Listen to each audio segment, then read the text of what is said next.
नमस्कार, अखबार रिपोर्टर के इस अंक में आपका स्वागत है। क्या बांग्लादेश और भारत फिर से एक होने जा रहे हैं? आज इसी पर हम चर्चा करने वाले हैं। बात शुरू करें इससे पहले आपसे हमारी गुजारिश है कि हमारे चैनल को लाइक कर दीजिए, शेयर कीजिए, सब्सक्राइब जरूर कर दीजिएगा। तो चलिए शुरू करते हैं। बड़ी अजीबोगरीब न्यूज आई है और न्यूज ये है कि बांग्लादेश के विदेश सचिव और पाकिस्तान के विदेश सचिव आपस में बातचीत किए हैं। अब ये न्यूज इसलिए अजीब है कि जो पाकिस्तान के जो विदेश सचिव है जसीमुद्दीन और आमना बलोच जो है पाकिस्तान की तरफ से वो मिली हैं और दोनों चीजें बातचीत हुई। और बांग्लादेश ने अजीब सी मांग रखी है पाकिस्तान के ऊपर कि हम लोग चलिए फिर से एक हो जाएंगे, लेकिन कुछ शर्तें हमारी माननी होगी। अब शर्तें क्या है? शर्त ये है कि आपको हमको 4.8 बिलियन डॉलर देना होगा। क्यों देना होगा भाई? तो जो 1971 में आपके द्वारा एक ऑपरेशन सर्च लाइट चलाया गया था। अब ये सर्च लाइट क्या है? हुआ क्या था कि पाकिस्तान जब बना था तो बांग्लादेश उस समय पूर्वी पाकिस्तान था और पश्चिमी पाकिस्तान दो भागों में बटा हुआ था।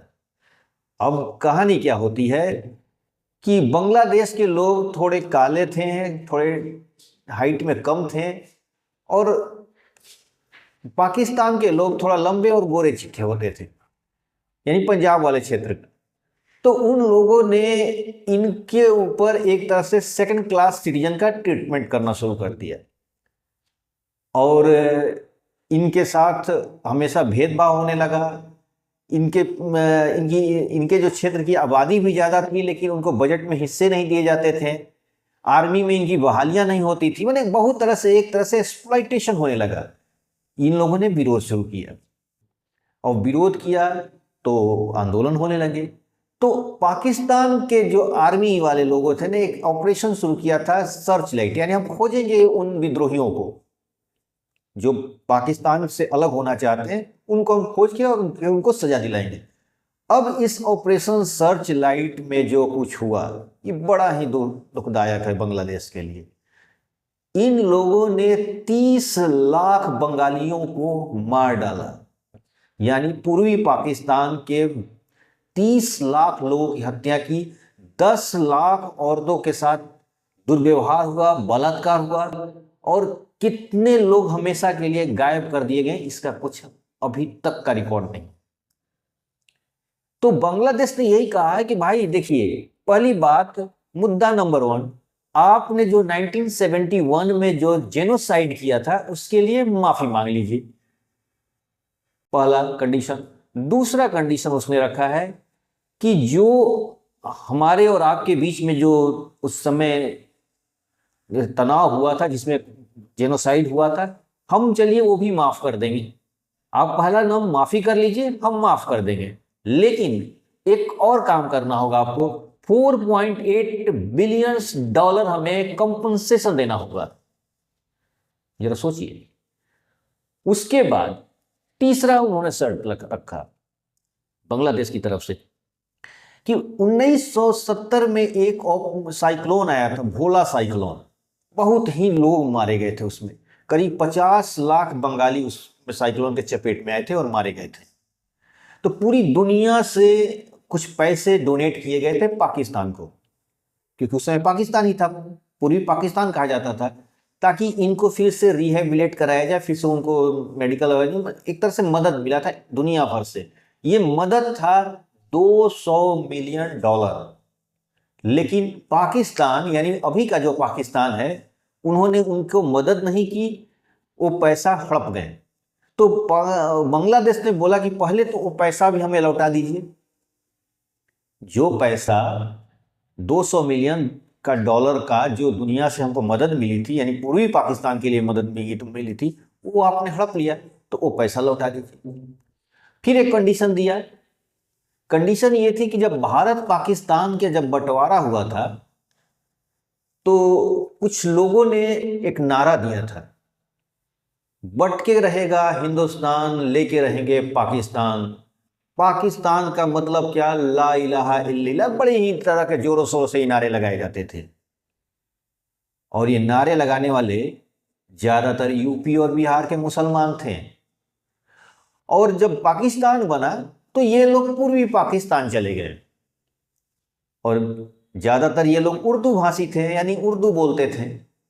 और वो लोग बंगाल नहीं गए थे, यानी बांग्लादेश नहीं गए थे, पूर्वी पाकिस्तान नहीं गए थे, वो पाकिस्तान गए थे। यानी उनके दिलों में वो पाकिस्तान, जो अभी का पाकिस्तान, वो बसा हुआ था। तो सबसे पहले कि ये लोग जो बांग्लादेश में पड़े हुए हैं उनको वापस ले जाइए, यानी ये बिहारी मुसलमानों का जो समाधान करिए और उनको वापस पाकिस्तान लेके चले जाइए। अब ये बिहार, जब बांग्लादेश बना था तो इन बिहारियों के साथ बड़ी ही दुर्व्यवहार हुआ। ये बंगाली लोग ने उनको एक तरह से, अब उनको सेकंड क्लास सिटीजन बना दिया। आज भी उनको कोई राइट नहीं है, झोपड़पट्टियों में रहते हैं, उनके पास 2 वक्त का भोजन के लिए संघर्ष है। और बांग्लादेश में आज ये सेकंड, क्योंकि ये हमेशा सपने देखते रहते हैं कि पाकिस्तान जाना है। और जब बांग्लादेश में जेनोसाइड हो रहा था तो ये महाशय लोग जो भारत से गए हुए थे, यानी बिहार और यूपी से गए हुए मुसलमान थे, ये उस समय आर्मी का साथ दे रहे थे। और ये भी कहते थे कि नहीं नहीं, बंगाली लोग थोड़ा सा ठीकने होते हैं, काले होते हैं, और ये बंगाली बोलते हैं, इनकी लैंग्वेज खराब है, हमारी लैंग्वेज बढ़िया है उर्दू। यानी बिहार यूपी के जो मुसलमान थे उनकी बात कर रहा हूं मैं, अपने आप को वहां पर सुपर समझते थे। लेकिन जब ही बांग्लादेश बन गया, इनका खेल उल्टा हो गया।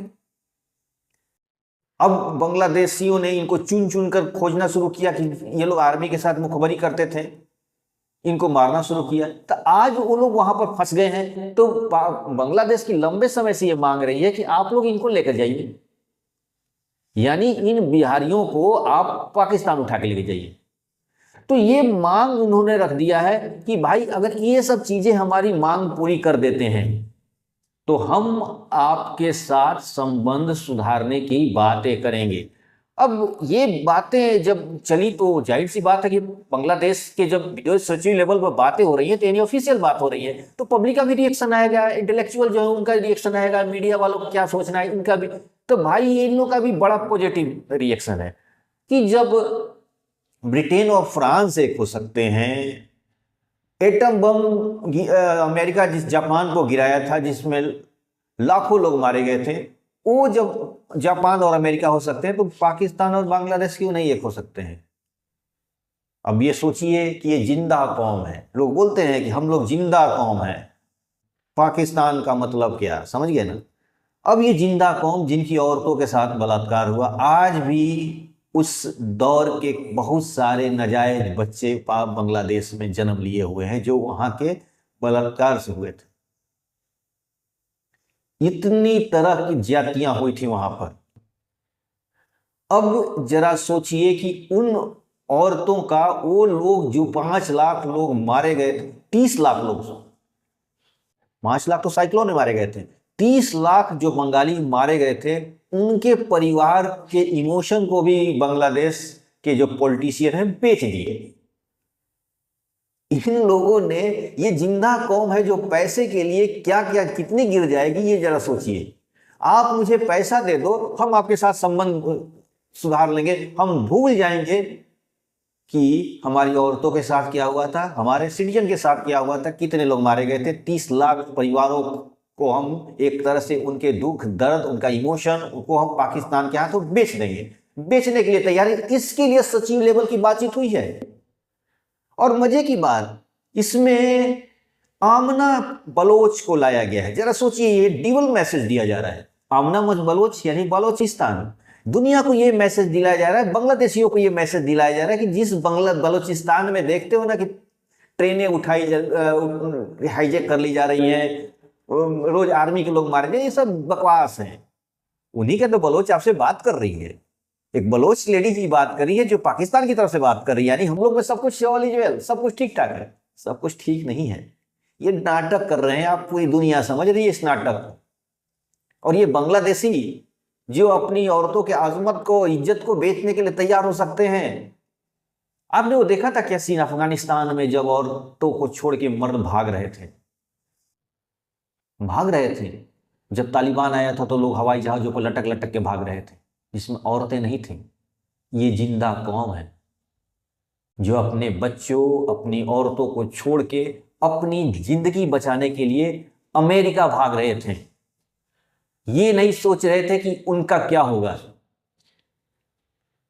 और आज ये बांग्लादेशी अपनी औरतों बच्चों पर हुए अत्याचार, अपने उन परिवारों को जिनको 30 लाख लोग मारे गए थे और उन राक्षस आर्मियों के द्वारा मारे, सेना के द्वारा मारे गए थे, उनके इमोशन को, उनकी भावनाओं को, उनके दर्द को एक किनारे ले जाकर अपने आप को बेच रहा है कि 4.8 बिलियन डॉलर दे दो, हम तुम्हें माफ कर देंगे।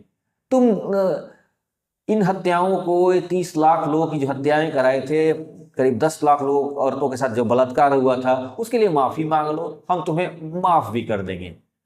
तुम इन बिहारियों को उठा के लेके जाओ, हम तुम्हें माफ कर देंगे। बाढ़ आया था, 5 लाख लोग मारे गए थे, तुम उसके लिए 200 मिलियन जो तुम डकार गए हो, पाकिस्तानियों जो तुम डकार गए हो, वो पैसा हमें वापस कर दो, हम तुम्हें माफ कर देंगे। यानी पाकिस्तान तो पाकिस्तान, बांग्लादेश भी अपनी नीचता पर गिरा हुआ है। ये कैसी कौम है, किस तरह के निम्न कोटि के लोग हैं जो अपनी इमोशन, अपनी औरतों के साथ हुई दुर्व्यवहार को भुला सकते हैं। ये क्या ये जिंदा कौम है? ये जिंदा कौम नहीं, ये मुर्दा कौम है। और मजे की बात, इन लोगों को बचाने के लिए, इनके लिए हमारी आर्मी, इंडियन आर्मी जाकर वहां पर अपनी खून बहाई थी, उनके 93,000 सैनिकों को सरेंडर कराया था। इन जिंदा कौम के लिए जो अपनी औरतों की आसमत, अपनी इज्जत को बेचने के लिए तैयार है, इनके लिए हमारे देश की आर्मी अपना खून बहाई थी। क्या ऐसे ही लोग हैं जिंदा कौम? ये सोचने की बात है। इस तरह के लोग जियो पॉलिटिक्स में, इन लोगों की मदद आप करेंगे तो उसका क्या नतीजा है? आप सांप को दूध पिलाए थे, आपने एक जहरीले नाग को पाला था करीब 50 सालों तक, और ये नाग आपने ही भाई बंधुओं के पास फिर जा रहा है कि हमें हमारी औरतों के साथ जो किया ठीक है, कल फिर आप आइए, फिर वैसा ही कीजिए, फिर पैसा दे दीजिए, हम आपको फिर माफ कर देंगे। यानी कहते हैं ना कि history repeat the first time as tragedy then farce. इतिहास अपने आप को अपनी घटनाक्रम के आधार पर दोहराते रहता है। बांग्लादेश फिर तैयार है कि आओ, फिर से पैसा दे दो, फिर एक हो जाएंगे, फिर वही काम करना। हम ठिकने हैं, काले हैं, साड़ी पहनती हैं हमारी औरतें, और इनके ड्रेसिंग सेंस नहीं है, इनके बोलने का लैंग्वेज इनका खराब है, तुम फिर से हमारा नस्ल सुधार करना, हमारी औरतों के साथ जोर जबरदस्ती करना, लेकिन हाँ फिर पैसा दे देना। यानी पैसे के लिए ये कौम कितनी गिरी हुई है, सोचना चाहिए ये मुल्क कितना गिरा हुआ है। तो आज के अंक पे बस इतना ही। नए अंक के साथ फिर आपसे मुलाकात होगी, जैसा डेवलपमेंट होगा फिर आपसे मैं बताऊंगा। आपसे हमारी फिर से गुजारिश है कि आप हमारे चैनल को लाइक कीजिए, शेयर कीजिए, सब्सक्राइब जरूर कर दीजिएगा। धन्यवाद।